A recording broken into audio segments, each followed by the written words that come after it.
Alright, be warned, because if you drink a tea made of this plant, you're gonna cough up disgusting mucus. This plant's scientific name is Verbascum thapsus, otherwise known as mullein leaf. And you might be interested to know that the fact it makes you cough up gross mucus is a good thing, and I'm about to get into why. The main thing to take away here is that mullein contains expectorant properties. So what are expectorant properties then?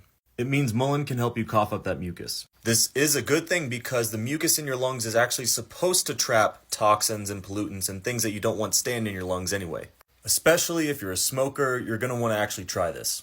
And getting rid of that mucus is actually going to do a few things for your respiratory system. Namely, helping you breathe easier. And two, the anti-inflammatory compounds in mullein are going to soothe your respiratory pathways.